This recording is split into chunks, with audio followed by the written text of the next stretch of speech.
Let's go. Let's do it. What are we going to talk about? You, man. We're going to talk about you. All right. So, Ivan. Yep. Thank you. Appreciate you, bro.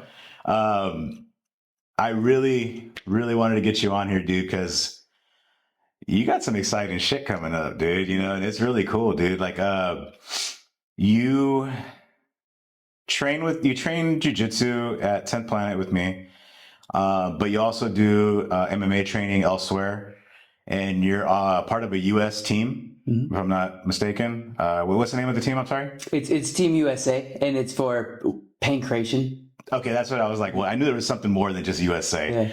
But yeah, dude, you're going to Romania to fight in multiple disciplines. Yeah. Like, that's fucking amazing, dude. If you can, dude, like, let's just start off that, dude. Like, how did that come about? Because I know you just told me you've been training for it for a while. Yeah. So to just fast forward through everything, basically I was at a point where I was switching careers and I was going back to school. And I had transferred to a 4-year university at Riverside. And I was like, I'm going to take a jiu-jitsu class. I needed like another class. I've never done it. I did wrestling in high school. And I was like, all right, yeah, let me take this class. And so I signed up for it. And then, like I've told you before, and basically I fell in love with it. This dude was teaching stuff. I was like, oh, this is kind of like wrestling a little bit, And then after a while, I really loved it. And then I told him, hey, I know you used to fight pro. This is the coach at the time. And I'm thinking about fighting. Like, can you give me any tips or anything like that, or how to get started? And he was like, you know what? I actually just got asked if I can get a team together to go to these world championships for Pankration. And I'm like, for what? And he was like, yeah, he's like, for Pankration. It's like MMA, but there, there's not a lot of head strikes and everything. I was like, okay. He's like, yeah, I got a couple other guys that might go. And, like, would you be down? I was like, do you think I'm ready for that? And he was like, well, I can get anybody ready in a year. I was like, all right. And he is a pro MMA fighter, a former pro MMA fighter in Bellator. So I was like, all right, I believe this guy. Yeah. I trust him. And so I've been training for about 10 months. So that was like not exactly 12 months ago, but yeah, 10 months. Yeah. That's crazy, dude. Yeah. So and at the time I was 175 pounds. I had just been cutting. And so I'm going to compete at 136. Wow. So I've cut a lot of fat, and yeah, right now I'm pretty low. Dang, that's crazy. I mean, just like right now, just that little tiny bit you just told me blows my mind. Yeah, I remember telling people, I was like, man, it feels like a storyline in a movie. You like try out or you're just going to do something. You're like, yeah, I want to find. They're like, do you want to be on Team USA? It's like, yeah, like what? It's like a total 90s movie. Yeah, exactly. So. I mean, but that's the reality. Like, I'm going, which is crazy. So you had never done any jiu-jitsu? No jiu-jitsu. No MMA. Only wrestling. And like when I was a kid, I did do karate. I was like a yellow belt, which is like the next step after a white belt. Yeah. And here and there, but no like structured. No formal training. Yeah. That's so amazing, dude. Yeah. That is so crazy. So yeah, I mean, I want you to rewind a little bit from there, but I just really wanted to just ask you about that straight off the bat, because I like to me it's super cool. Like I just had my nephew on here who fought in Thailand, and like and he's a Muay Thai fighter. So I thought when he was in Thailand, I told him, I was like, dude, just to know that you were across the world fighting is just like, it's mind blowing, But yeah, same with you, man. It's like when I heard you were going to Romania, I was just like, whoa, that's crazy. I'm just as like, wow, surprised. I would imagine, because now that I know, like, dude, this is all within a year. Yeah. Like, and you've never like touched any martial arts prior, besides here, low karate or whatever. But that's insane. Yeah. I mean, and I just had another guy on here recently who as well, and same thing, man. I was blown away that he had never had any experience, but yet when I roll with him or like do stand up with him, he's just like, piecing me up and whatever. So it's like funny, dude. But again, I want you to rewind a little bit, and because I always ask everybody this, but just kind of like like, how did you, like you said, it was kind of cool. You saw jiu-jitsu, whatever, but like, how did you actually like think to be like, hey, like, let me just jump in here? You know what I mean? Like, how did, like, what was the bug, you know what I mean, that got you? Like, like when I signed up for jiu-jitsu, like that class or what? Or just in general, I guess. I mean, it really goes back to when I was like younger. From 2nd grade to 7th grade, I lived in Moval. This is crazy actually, because Adam grew up in Reno Valley, right, and started wrestling his sophomore year. The same thing for me. Oh wow! So I grew up in Reno Valley. Around 2nd grade is when we were out there, and it at that time, probably even still now, it was pretty rough, like rough area. And my mom wanted my brother and I to be able to protect ourselves if we were like at school or whatever. So she signed us up for karate, and we got the whole sparring kit and everything. So I remember my first time sparring was against my brother and some other people. And it's crazy because I feel like that same feeling when you're like getting ready to hit somebody else, I still feel that today. It didn't change, like going through my body. It felt like, I was like, oh shoot, this is familiar. Like I remember this. And so I did that. And then honestly, I was in a lot of street fights growing up. And my mom was a single mom. She was always at work and I was at school and whatnot. And I just found myself in a lot of predicaments, like a lot. Wow. Yeah. And I didn't want to get too deep, but my mom like remarried, and she was a victim of domestic violence, right? Okay. And so I feel like, because I was thinking about it, like I always knew like how to resolve conflict was through fighting. Like that's how you resolve it. We have a problem. All right, let's go handle it, right? Because that's how it was kind of modeled for me in the environment that I grew up. Like that's what we do. And I didn't realize that until I went into the Air Force. I went into the Air Force and realized like, oh, people, you can't just fight people. Like I kind of had to grow up like, oh shit, you can't just fight people. But that's really how it was. I was just a fighter. I would go out to clubs and stuff and like just try to mad dog people to see if they give me a reaction. Like, let's go, let's throw down. People would tell me like, dude, I don't really like going out with you. You're always trying to fight people. But that's how I was. Just because I guess the way that I grew up. So I was in a lot of fights.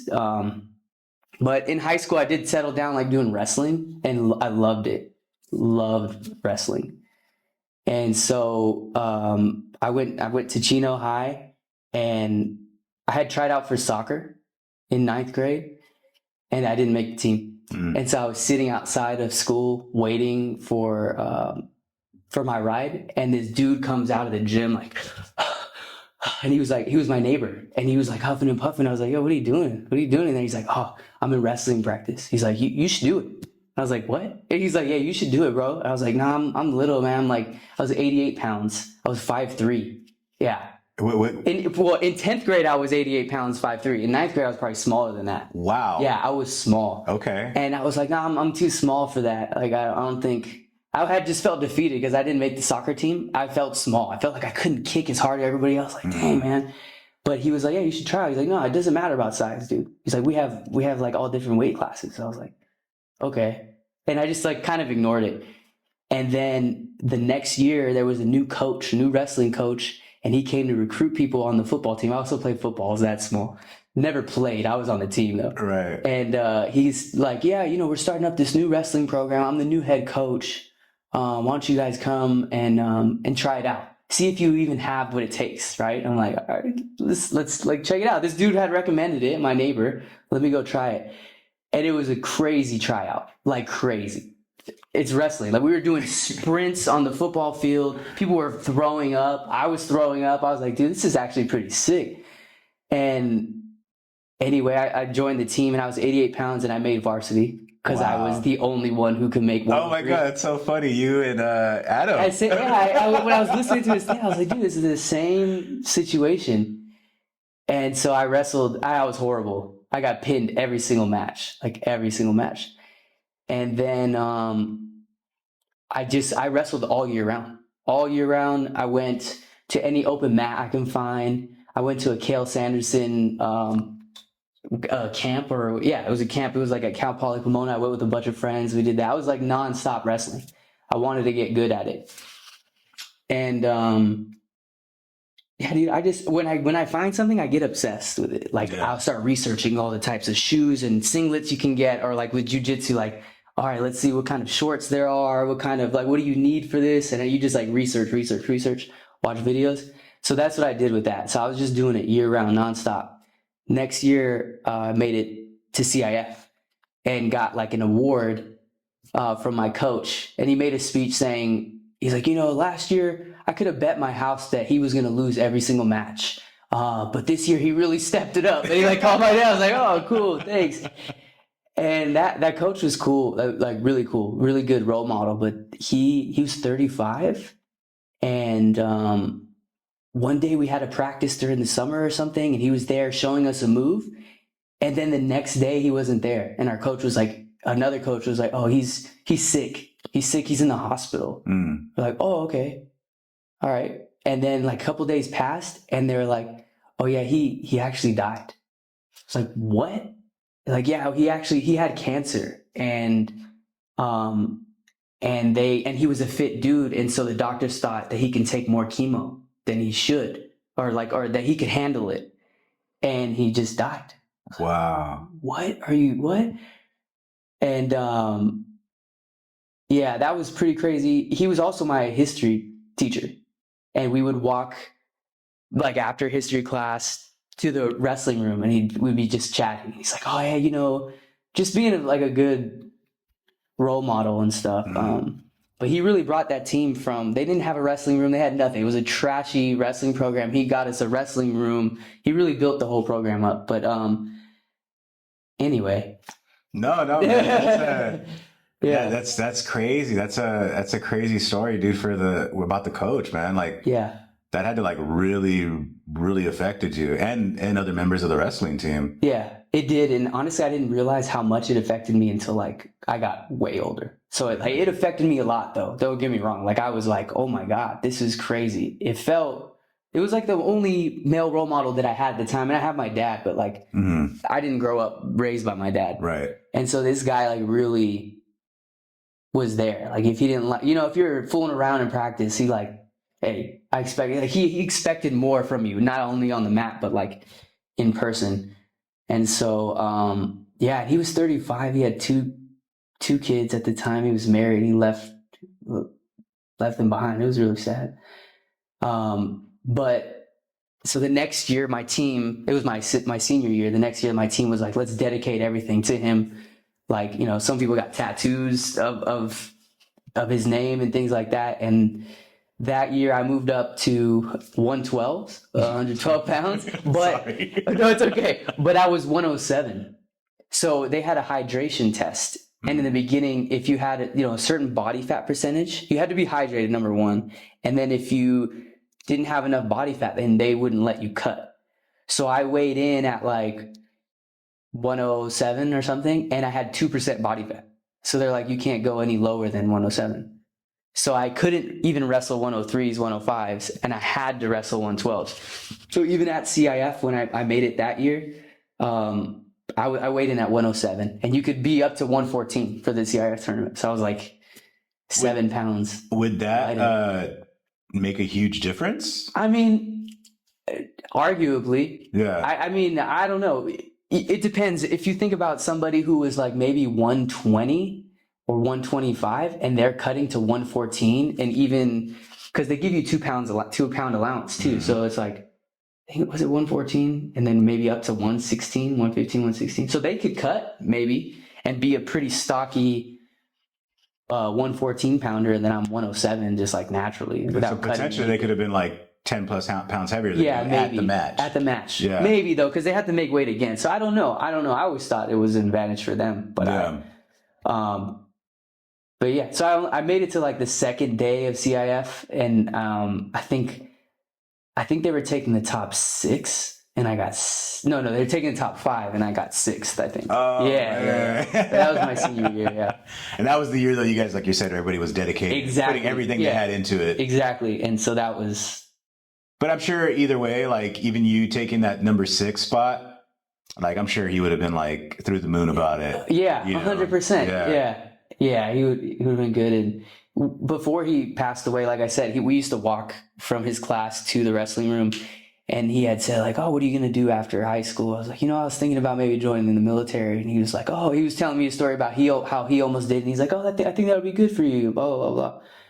So I always had that in the back of my mind. And then I did end up joining the Air Force after high school. Yeah, it's almost like he put like a validation stamp on it for you. Like, hey, it's a good idea. You should do that. Exactly. And I was like, yeah, you know what? That is a good idea. And so that's what happened. So when you were in the Air Force, did you do any type of training or anything like that as far as like combat? So we did some like basic training. We did pugil sticks. Okay. Yeah. So like basic stuff. And they teach you, what do they teach you there? As far as combat, mainly that, and mainly like how to use the weapon, right, to combat somebody. I just remember like the warrior cry. Like supposedly there was like a whole book about, like a whole like article about how when you're in war, if you release a warrior cry, it's like known to help you in battle. So they were teaching us like when you go to hit them with the butt of your gun, you're like, right? And I just remember, I mean, I love like science stuff, or like, why are we doing that? So I guess supposedly you're more like less likely to freeze up or something if you just let it out. So we were like in a line, and we would literally go up and be like, and then go back in the line and keep doing it. So that's crazy, because right now when you said that, in my head I thought it's kind of like the same as like when you're throwing a punch and you're breathing. Yeah. You're just like letting out that little bit right there to, Or some people are like, like some of those sounds. Yeah, so that's about it as far as like combat. But there was a pro fighter who was in the Air Force, and I remember telling him like, "Oh, hey, I wrestled or whatever." He's like, "Yeah, why don't you come by the gym and try it out?" I was like, "Okay." And so never done jujitsu, didn't do anything, and I didn't even eat like dinner that day. I didn't even eat any carbs. I was like tired from work. But he's like, "Yeah, show up." So I showed up, and I'm like, I'm about to show this dude, right? Like I'm about to take this dude down, and I'm about to show him that I still got it. I don't care. Were you still 107 pounds though? No, at that time I was probably like 130, yeah. So then, I showed up, and he's like, all right, like, let's go. And he like lays on his back. I was like, what? Hey. I was like, all right, like, I can't even take him down. He's already down on his back. And I just remember just trying to do wrestling on him, and he's like, dude, you're using too much energy. I was like, what? And he's just like moving and doing all this. I couldn't do anything on him. And after that, I just remember feeling like, nah, this is kind of trashy. For me, I was like, man, this kind of sucks. I don't think I'm as good as I thought I was going to be. And it honestly wasn't like that good of a vibe there. It was like he was trying to make you look bad. It didn't really feel like it was a good environment. You know what I mean? Like he wanted to clown you a little bit. Yeah, exactly. Yeah. So I was like, all right. And I talked to a friend who also went to that same thing. He's like, yeah, the vibe was just off. I don't know what it was about that gym. Yeah. So then after that, I like stayed away. I was like, oh, these dudes are kind of douches, like douchebags. They just want to like beat you up and like not teach you anything. Because he didn't teach me anything that day except for like that he could submit you or something. Yeah. And I was like, okay. So we didn't do any stand up or anything. We were just like on the ground. So that was it. That was really it. And besides fighting in the Air Force, like street fights. Street fighting too. Street fights, like, man, they never left you, huh? Dude, no. That's where I feel like it got worse, because I was just like on my own, and I would go out, and I was like 20 or 21. I was just like looking for it. That's crazy. Yeah. Yeah, it's kind of crazy. Like that's the more people I talk to, whether or not they're in front of the camera or not, I find so many similarities with them. I'm older than you, but it's like there's some similar stuff in your story right now that I'm just like, wow, okay, like I'm not the only one, Yeah. Same with Adam, same with other people, like, again, that haven't been on the camera yet, but the martial arts crowd is an interesting bunch, man. It's an interesting bunch. There's always something to talk about. Agree. Yeah, you told me that one time, and I haven't stopped thinking about that. Like, that is so true. Like, I remember. I know what time you're talking about. Yeah. I think it was the time I asked you if you wanted to come on here, and you were like, "Well, I don't know what we're talking about." I'm like, "Bro, trust me, Everybody's interesting, everybody has something to say, dude, or something, something that's happened, or, something that they're striving for, or, anything. Because why else are you here? Yeah, that's true. That's true. Why else are you beating your body up? If you want to just look good, go to the gym and lift weights. Right. You're right. That's true. And like you put that perspective on my mind, and I was like, oh my God, that's so true. And every day that I would go to jiu-jitsu, I'm thinking like, dude, this is absolutely true. And then why, like you said, like why jiu-jitsu? Mm-hmm. Why are you choosing to get beat up or beating other people up? As a sport, as an exercise, there's got to be more to it. Yeah. Right? I also like I said, I sucked my sophomore year, and I like working towards something. When I'm not good at it, I don't like just being like, all right, I'm done with it. It's like, all right, why am I not good at this thing? What do I need to learn to get better at this thing? And that's how it was for jiu-jitsu too. Because I tried it again in school, and I was like, damn, I'm not that good. I don't really know what to do. I can pin you because I did wrestling. I can get you on your back, and then what do I do from there? Right. Or if you get me in a guillotine, like, hey, you can't do that in wrestling. Why are you putting your arm around my neck? You can't do that. Those aren't the rules. But like in jiu-jitsu, it's kind of like fighting with your older brother when you're younger. They're doing whatever, Yeah, I think like wrestling is a good base for combat sports in general, but like in terms of self-defense, like probably not the best. Maybe not because like you said, there's hard rules to it. It's like, like I can pin you and hold you down, but like if you know what to do on your back.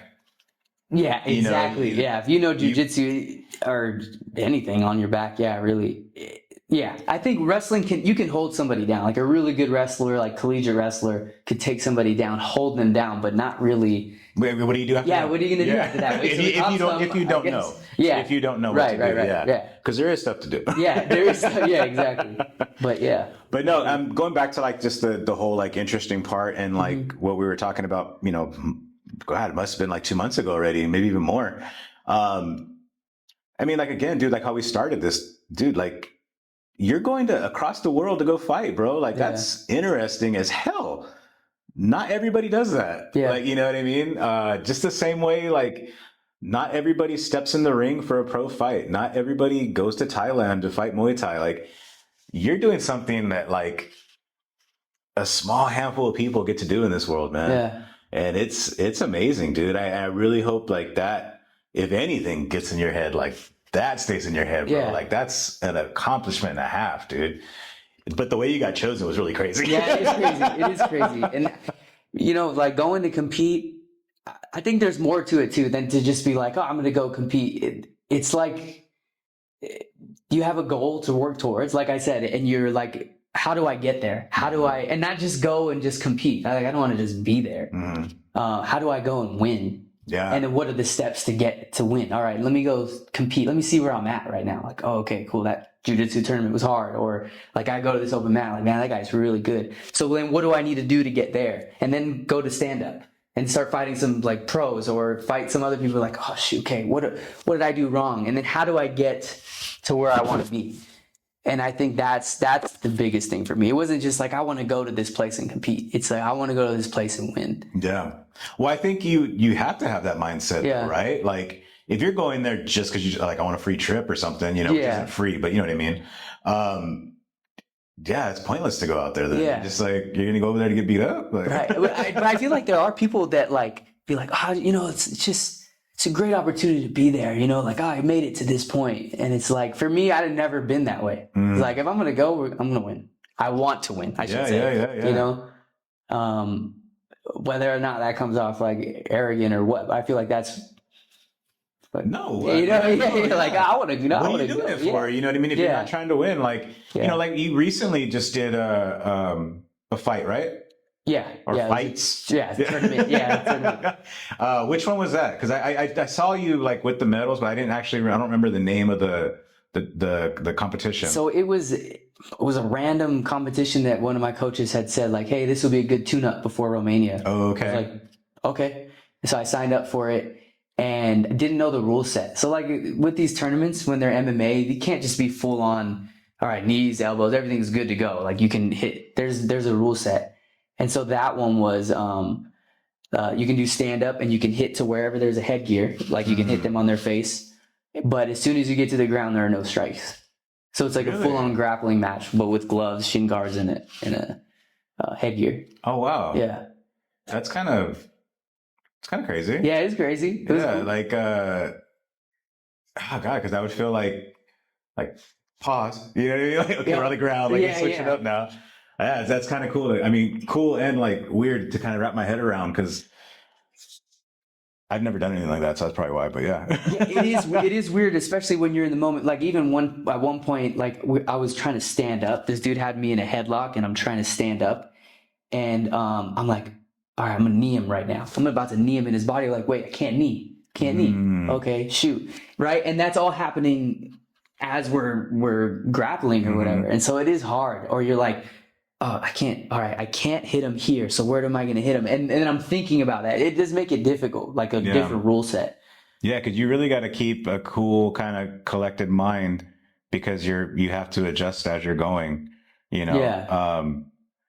Yeah, because I always thought that was crazy too. And like when you just go like just on a jiu-jitsu perspective, like when you go from one competition through an association to another competition or association, the rules are different. Yeah. You know, so it's like you have to like, I always thought it was crazy that you have to like train for each one specifically. Yeah. And like I talked with like my brother before and he've always been like, when is there just going to be like a universal rule set? You know, like, so that way just people just train. That's true. You know, and it could just be like easier, I guess, you know. Because even like ONE FC and UFC, there's like a different rule when somebody's grounded. Yeah. In ONE FC, you can knee him in the face. Yeah, you can do way more in ONE FC. Yeah, but not in UFC. So like even that, I know Mighty Mouse got kneed while he was fighting for ONE. And somebody had said in the comments like, oh, if he had been training that way before, he might have not got caught like that.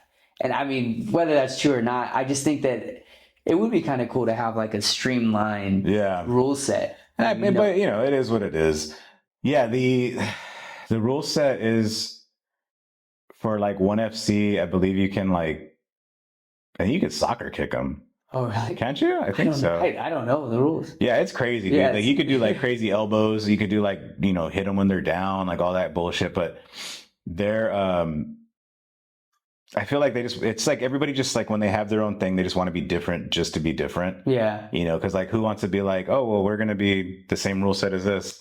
So everybody, you know, it's the same as that. You know what I mean? You're right. But either way, the rule set with your one in Romania, are you guys having like headgear and all that kind of stuff? Yeah, there's headgear. But like I said, I'm doing 4 different arts or different disciplines. Disciplines, yeah. So in one of them, in grappling, we're wearing like a edema. So you're not wearing like a traditional gi, but you do have like pants and like a shirt, no headgear, nothing like that.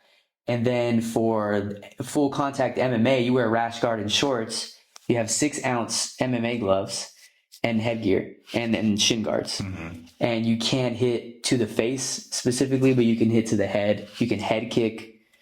So kind of that's probably why your coach had said that other one would be a good tune-up. Yeah, it's like exactly. Similar rule set and whatnot. Except for in Romania, when you get on the ground, you can strike. Oh, ground pound. Not ground and pound to the face, but you can knee and hit to the body. Oh, okay, cool. So a little different. What were the other ones you were going to do then? Because you said grappling and then there's a semi-contact MMA, which is similar except you can't hit to the head. So you can hit to the body only. It's like going bodies. I was good. And it's funny because I love watching like the youth. Like I think there's like youth leagues or whatever where they fight and they can only hit to the body, and it just looks like two people in the bathroom back in the day just like going at it. Let's go bodies. Yeah, let's go bodies. Exactly. That's exactly what it is. So you got semi-contact, full contact, grappling. Yes, and then kickboxing. Oh, okay, cool. Which is just stand up. Yeah. That's crazy, dude. And that's going to be over the course of a week, roughly? So Friday, Saturday, Sunday. 3 days, I guess. Oh, dude. Yeah. It's grappling first. That's awesome, though, man. To cap it off. Yeah. It's going to be crazy. And so, like, obviously, like, you know, your Team USA, how many other countries are going to be over there? Do you know? or competing? It's in the thousands. I can't remember Really? though. Yeah, I remember looking at it. It was like, what, that many countries? I guess they've been doing this for years, and they're trying to get it into the Olympics because it used to be an Olympic sport. Pankration used to be, and there is like there's so many things in the Olympics now, but there's not MMA. There's boxing, there's judo, all these things, but not MMA or pankration. And so yeah, there's a ton of countries. Yeah, obviously it's hosted in Romania, so Romania is there. I think Germany, maybe even Ukraine, just all kinds of different countries. That's insane, dude. So what an experience, dude, this is going to be for you. I know. Yeah. That is so cool. Straight from Mobile to Romania. Exactly. Yeah, dude. I don't even know what to expect. I don't even know how to say hi in Romanian. But you better study. I know. Or Google Translate. Yeah. But, dude, that's so crazy when I just said that right now, from Mobile to Romania. Like,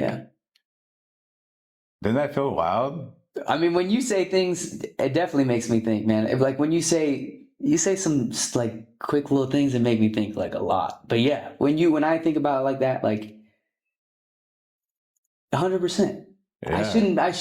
I wouldn't say I shouldn't, but it feels like what? That I could have went so many other avenues, or things could have ended up so different. But yeah, that's wild. That's wild. I mean, that I don't even know what to say. Well, I mean, you definitely should be there because you definitely put the work in for it. That's one thing. Because, like, obviously, like, I see you working, dude. Like, you know what I mean? Like, I see you in stand-up classes. I see you in jiu-jitsu. And that's just at the gym I go to. Yeah. And then you tell me, like, you go to other gyms, too. And I'm sure when you're not at class, you're obviously watching your diet. I don't know if you put any other like extra cardio work in or whatnot, like, little jogs here and there, but like you definitely deserve to be there, bro. Cause you put in the work for it, and everybody going there deserves to be there. Yeah, you're right. Because they all put in the work, bro. So yeah, take that with you, man. Like that's again, it's an accomplishment, dude. And I don't even think I asked you, but like, how old are you? Keep that secret. No, I'm just kidding. No, I'll tell you, but I think a lot of people think that I'm younger than I am just based off looks. But I do feel I'm 33. Okay. I'm 33. Yeah. A lot of people are surprised by that. Like, oh man, I thought you were younger. And I feel like when I tell people, they're like, oh, how far is he going to go with this if he's 33 already? Right.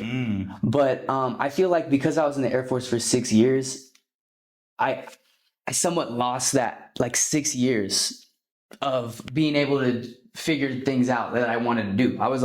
I signed a contract for 6 years and I'm in a different state doing other things that I can't get out of it. I'm doing this. So, sure, I could have trained like while I was there, but it just didn't happen that way. Right. So I feel like once I got out, I was able to kind of figure out where I wanted my life to go. And so, yeah. So in my mind, I'm 26, but in my, but I'm actually 33. Oh man. Yeah. See, I would have guessed, cause I've never asked you your age. I would have guessed like mid to late 20s. Yeah. Which is probably what you get. Yeah.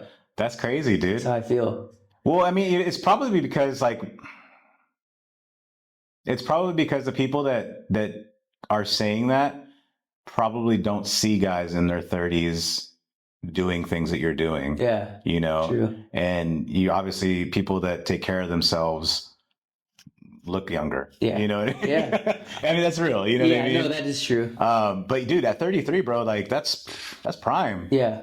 Exactly. That's what people say. That's prime. And I feel that way. I've never felt stronger, faster, anything. I also feel like there's an advantage of being older because you're not out partying. You're taking care of your recovery, right? You're like, I'm going to work out. All right, you have enough money to take care of these things too. Like you have a job, you have like other responsibilities. You're more like, all right, let me get some sleep. Right. Let me track my sleep. I have a nutritionist. Like that's how I like to keep my diet in check. Nice. Yeah. I knew one of those. It's awesome, honestly. And so I feel like I have a lot of that stuff on lock that I wouldn't, in high school, I did none of those things. So for wrestling, I did no recovery.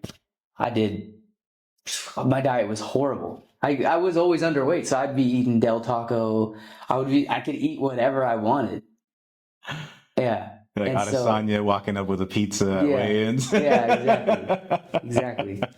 I mean, dude, some people would, would hate you for that.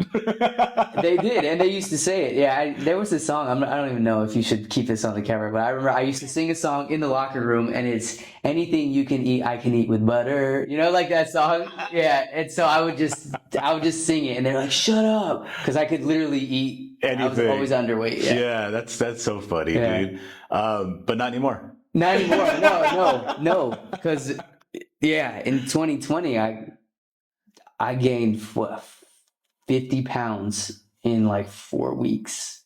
And wait, what? Yeah, you didn't know this? And so wait. In 4 weeks? In 4 weeks. So I was on a diet. I was studying to be a dietitian at one point. So I was learning about nutrition, doing all these things, and I'm like, all right, I want to cut my weight down. I was probably only 160. I'm like, all right, let me cut down. I'm gonna get a 6-pack and then get in the gym. So I got down to like 146, and then COVID kind of started happening. I was still taking classes, and then all of a sudden, I had a call with the doctor, and they're like, all right, how much do you weigh? I was like, oh, I just weighed myself. I'm like 195. And they're like, what? You just weighed in. You went to another doctor's appointment. You were 146. There's something wrong. We need you to go take some labs. I was like, what? So I went and I took some labs, and they said that I had Hashimoto's disease, which is also known as hypothyroidism. It's something with your thyroid gland where it doesn't produce enough thyroid hormone. Mm-hmm. And so it comes with depression, weight gain, a whole bunch of other things. You're cold, like in where somebody's like in a comfortable room and they're fine. I might be cold. I might need like a sweater or whatever. And yeah, so that was crazy. That was a time in itself. Especially because I was coming off like switching careers, because I worked in the music industry. I don't know if I told you. No, I didn't know that. Did you know that? No, I didn't know that either. Yeah, I was right after the Air Force. I went and pursued my dream to do music. And so, like I said, I get obsessed with things. I started like researching how do you do this thing? Like, how do you record songs? How do you mix songs? How do you do all this stuff? I ended up finding a school. I went to school for it, became an intern, and then got a job at like a pretty prestigious studio in North Hollywood. And so I was living out there.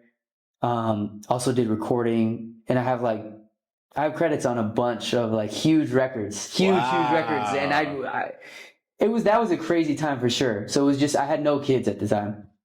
And it was just me and my wife. She was going to school, and I was just like building my portfolio. That's what I wanted to be. I wanted, like I said, like when I go to do something, I want to be at the top. I don't want to just be a recording engineer, which is fine, by the way, but recording engineer and like just do a regular day-to-day job at a regular studio. I want to be at the top. So I was working under a Grammy award-winning mixer at one point. And so songs that would come in like from The Weeknd, Nicki Minaj, like big people. I worked on a Biggie song one time. It was a P. Diddy collab song with Biggie. You might want to cut this out. I never met P. Diddy, by the way. But I worked on a lot of people's songs who I never met. But it was like Rick Ross, P. Diddy, and then they had Biggie's vocals that they had tracked from a long time ago. Wow. And I was just the assistant at the time, but you'd have to go in and sometimes when S's are too loud, like on a microphone, there's something called a de-esser. But like top mixing engineers actually go in manually and lower the S's on everything, S's and T's. And so I remember having Biggie's vocals like come out the speakers, and I'm over there, lowering the breaths, getting the S's to sound all clean and everything. Wow. Yeah. And I just couldn't believe, I was like, I'm working on Biggie. This is Biggie right here. Yeah, it's wild. On top of a lot of other artists where I was just like, from Mobile to here, this is what I'm doing. Wow, this is crazy. And so I got to do a lot of cool things. I even opened up my own studio on Sunset. Yeah. And so people would come through and I'd record people. I had recording engineers on staff. They would record, and I was just like setting up the sessions and stuff. But then I had my daughter, and then my wife was pregnant with my son shortly after, and the hours and all the drama that comes with being in the music industry was like weighing heavy. It was hard. It was tough because it's like you have, you know, when you're working at a studio, you could be at dinner or you're about to go to sleep and they call you, hey, Nicki Minaj is coming in. We need you to get everything ready. Like, okay.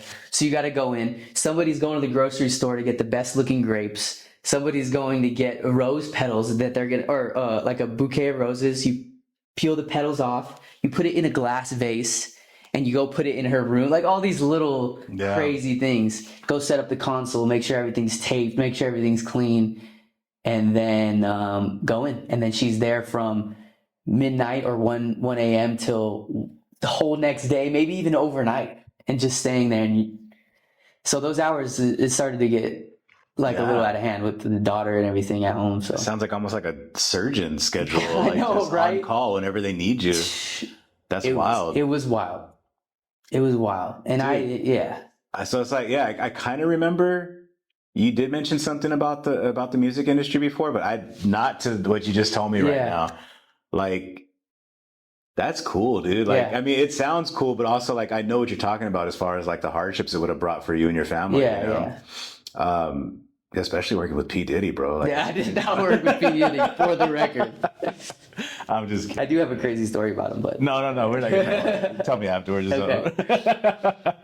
But like, dude, it sounds like you've had some interesting like life moments, dude. Yeah. You know? Yeah. Like, I mean, dude, like we kind of glossed over it a little bit, but like, I didn't even know that was physically possible to gain 50 pounds in a month. Yeah. Like that's insane. Then so that happened. So I was also going through like, I just left this career. I'm feeling depressed because of that. I'm like, what am I going to do? I've been doing music this whole time. Like, and I thought I was going to do that. I was going to take it to the top, right? I was going to be making a bunch of money, and that was the plan. So it kind of got derailed, and then I gained this weight, and I'm depressed because of the hormonal stuff. And so I got diagnosed with that, and then got up to 205 at my height. Pure fat though, not like muscle. I was like jacked. I was just like, you know, just huge. And that was never like for me. And so there's other people who have been around that weight, which is fine. It's like normal for them. But I was 88 pounds in 10th grade, like 205. I never even thought I could even get there. And so, but I was just going to say, it's cool because like, I knew that I had this interview. And so like in my car, I'm thinking, what am I going to talk about? Right. And right now we're here. I'm not really even talking about anything that I was thinking about, I was going to talk about, but it's still cool. And so I got up to 205. And even though I would like to say that, like, you know, overnight, something came over me and I just like lost all this weight and everything, like, that's not how it was. It was tough. I struggled like a lot. And I don't need to get too deep, but it was a bad time in my life, like mentally, and it was during COVID. So it was like everybody was feeling isolated and stuff. And even to work out was like hard because my body wasn't primed for that, to hold all that weight. I can't run, like can't do anything that I used to be able to do. And on top of that, I started to like get muscle pains in my like stomach and hamstrings, and things were like not functioning right in my body. Like I could feel like, and so even when I would go to work out the next day, I'd be sore, not like a normal workout sore, like painful, like things aren't functioning properly. And it took a while for me to even realize that I was doing something called gripping. I don't know if you ever heard of that. I never heard of that. Okay, so as I started to gain weight, I started getting self-conscious of it. So for like photos and like, family photos or whatever, or even when I'm walking by people, I used to suck in my stomach, kind of grip it to like make myself look thinner. Right? I was embarrassed of my gut. Right. And so when you do it a lot, like, and really hold it in a lot, and even under stressful moments, it starts to like get tight itself in your stomach, and it can pull down other, like, it's basically like doing an ab crunch all the time. And so it can cause dysfunction in your whole body.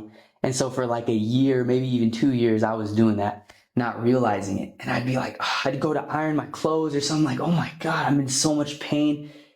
I couldn't even do anything. Like I couldn't work out. There was no nothing. I wasn't going to do any sports. It was out of the question. I bought a lot of foam rollers during that time, trying to like get this stuff like to get back to normal, and I couldn't until I went to this guy one time, and he was like, "Hey man, you need to breathe from your belly more." And I was like, "Okay." And I started realizing, oh shoot, I'm squeezing my stomach all the time, and that's probably what's causing these muscle like pains. So then I stopped doing that. I started to breathe more from my belly, started to relax my stomach, and it was crazy. It was like a 360. My life, I was like, oh my God, this stuff's like loosening up now. Like I can move now. I can do these things. And then as I started to get better, that's when I was like, I'm gonna sign up for jiu-jitsu. Oh, wow. And then so I was like feeling better, and then went into jiu-jitsu, and then I was like, cool, I'm not even in pain anymore. I can do this. And yeah, it came full circle there from. Yeah, man, that's amazing, dude. Yeah, I mean, and again, man, I can 100% relate, dude. Like, cause I'm a big dude. Yeah. And, I was a lot bigger, before. So I know the struggle, man. Yeah. I know the struggle. Never heard of it called gripping, but I know what you're talking about. Yeah. But yeah, definitely that was a full circle right now, man, of how you actually got into that. And then here you are, dude, ready to compete for the US, bro. Amazing, man. Crazy. I love it, dude. Shit, I don't even know where to go from here now, man. It's a crazy thing right there. Yeah. Wow. You didn't know what to talk about, you were saying, and I'm like, I don't even know what to keep talking about now. It's like, that's a wild story, dude. And I'm pretty sure like you can elaborate even more on things, but like obviously we're not going to. No. Yeah, dude. Oh man, I'm kind of blown away.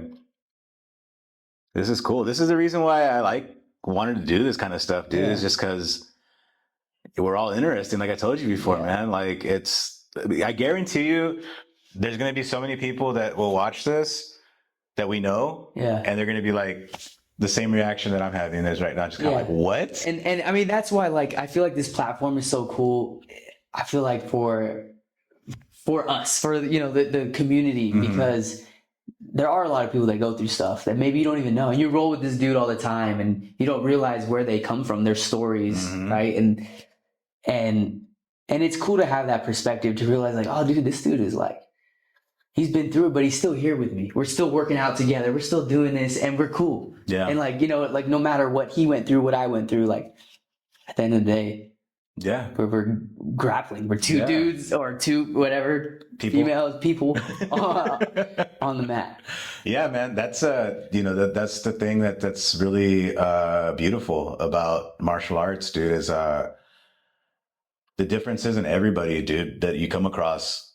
I've said this before, but like, I've rolled with surgeons, I rolled with police officers, rolled with criminals, rolled with potheads, people that are, maybe not all mentally there, handicapped. Like it's like, that's, again, that's one of the inspirations for doing this was because I just know there's so many different kinds of people out there that are in our world. Yeah. And how cool is it to just get to meet them and talk to them? And, at least for me, it is. Yeah. It's super cool. Super cool. There is I've told somebody recently, well, I tell everybody this, but not on camera, but, there's more to this, VOV project than the media that we're just putting out. It just hasn't come to fruition yet. But, I want to help, I want to help people. I want to help people in any way I can. I want to help students, schools, fighters, and it's probably going to be a little bit of a long road, but it'll get there. You know what I mean? And, like you, for instance, I tried to help you a little bit with, some fundraising for Romania. Thank you for that. Yeah, no, man, of course, dude. That's one of the reasons why I wanted to do this, because it's about community, and it's about, for me, it's about helping,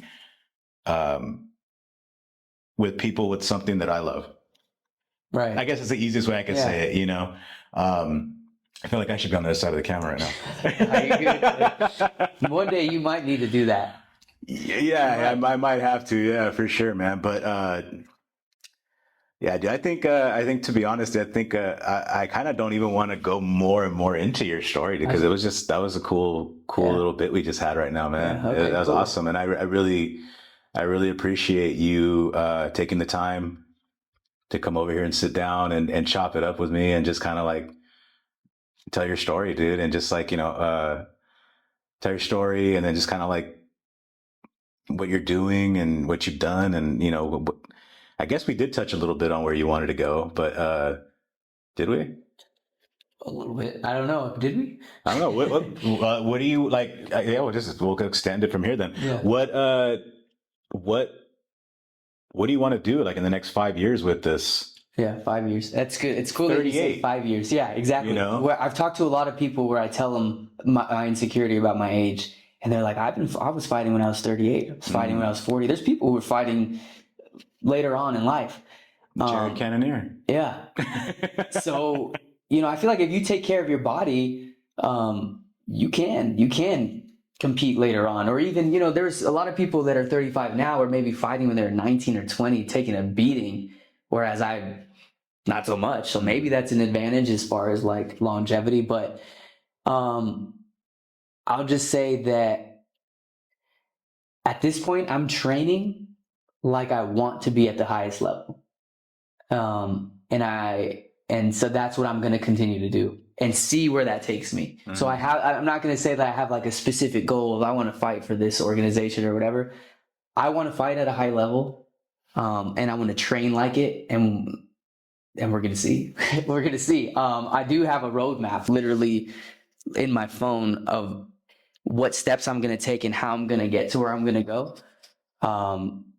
But that's it. I don't, that makes perfect sense. That makes perfect sense for you because like you were just saying earlier, like whatever you do, you're trying to just do it to the best of your abilities. And like, so that, I can actually, that actually makes perfect sense for you in the sense of like, you don't have like XYZ goal in a timeline, but you have a timeline to get to a specific goal. Exactly. Yeah. That you worded it perfectly. Yeah. It's like you're going to make U-turns and you're going to make lefts and rights, but you'll get there. Exactly. And I feel like I've learned that throughout my life is like, you can have a goal. It's fine. It's fine to have a goal, but there's going to be derailments. There's going to be things that you don't like and you got to push through those. So if you just know I'm going to train hard and I'm going to go somewhere, you're going to get there. You're going to get where you want to go. And no matter how it looks, it's not going to be perfect. You're going to get there and you're going to be where you want to be. At least that's how I feel. That's awesome, bro. Yo, man, we're going to end it on that one right there for sure. But dude, shout out where you train at if you want to, your social media, but definitely, let's give some love to where you train. Yeah, 100%. So I'll shout out 10 Planet Chino Hills, Coach Jeff over there. Love it. Awesome. And then Coach LaRon Wilson, he's the guy that I met at Jiu Jitsu. He coaches all over the place, but really cool dude. And Ivan Fast Hands on Instagram. Nice. There you go, man. All right, bro. Thank you so much, dude. Once again, appreciate you, brother. All right.